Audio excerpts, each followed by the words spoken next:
Hi, my name is Kevin Sharves. Lived here in Utah for a long time and now currently live up in Ketchum, Idaho. We took the Bowhead to Eagle Mountain mountain bike trails in Utah over by the Eagle Mountain area. It's a pretty popular area. It has a mixture of motorized trails for ATVs and side-by-sides and dirt bikes, and then single track for mountain bikes, so we did a little of both. You guys, Compassion Mobility is great here in Utah. They have access to these, and it's pretty limited on finding the Bowhead in the Intermountain West. So I had previously tried it in Jackson Hole with the Teton program, and then Tanya and Robert were nice enough to let me come down and try the Reach and the RX, which is, I'm going to order one of them, but I needed to try them both, and they had them both. So they've been great people to work with on this. So it's amazing. It's quite an engineering feat. I've been studying it for almost a year now. I tried it the first time last October for a couple of hours, and then I came here now. It's the second time I tried it here on the grass and the asphalt, but then I took it on the trails this trip. It's got plenty of power when you need that to go up the hills and climb. It's got great balance, obviously. It's challenging. I think you can do a lot more terrain than you realize. And so it can be a little scary too, because you don't realize what you can do on this bike. But it just gives you the ability to be out there with like my son and my friend, who I never ever get to mountain bike with now for 26 years I've been paralyzed. So it's not something that I could do before.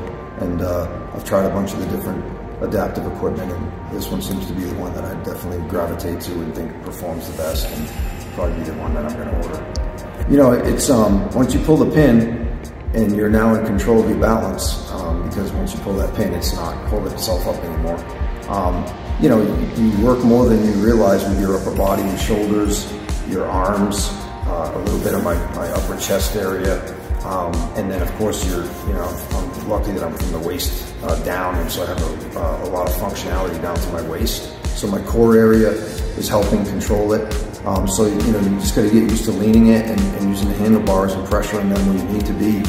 And it's going to take a little while to become intuitive, muscle memory type stuff, because when you lean the wrong way like I did yesterday, I did tip it over once. So it'll definitely go over easy, but man, it's a great machine, and the articulation that it allows over obstacles and on side hills, it's amazing.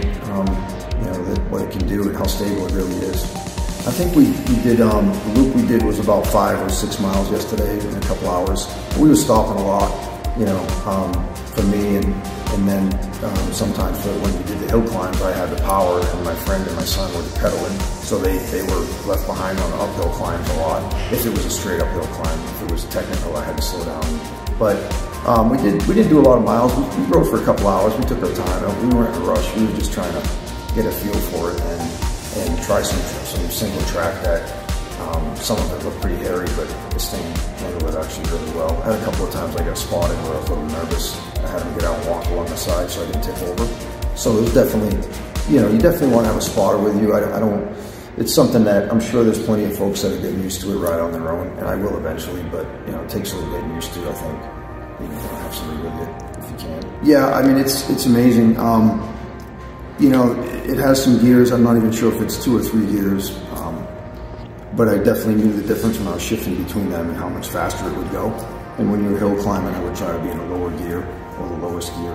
I realize it's got some limitations, and because of the trails and the rules, you can't let this go full speed. I don't know what the specs are, but I'm sure I know it's on a governor that could go faster, but I'm certainly not in a position where I think I need more speed. Maybe someday, but right now I was very comfortable with as fast as it would go on the flat stuff. And climbing hills, I felt like, I was in 1 or 2 gears typically, and it just kept chugging away. It's really an issue of whether the back tire is slipping. It's not an issue of power, it's an issue of whether you have traction. It's really the issue. I said it earlier, I've been paralyzed for 26 years. I'm a big model skier, been doing that ever since I got hurt, way before that. I never really was an able-bodied mountain biker. It was starting to take off as a sport back when I was still on my feet. But I have a hand cycle that I pedal on the pavement, and it's all arm for exercise and for that enjoyment. But the fact that I love to be out in the mountains for skiing, and now I have a summer ability to, get out on the trails with my son and my friends, and do the trails they're doing. literally the same trails they're doing almost all the time. It's amazing.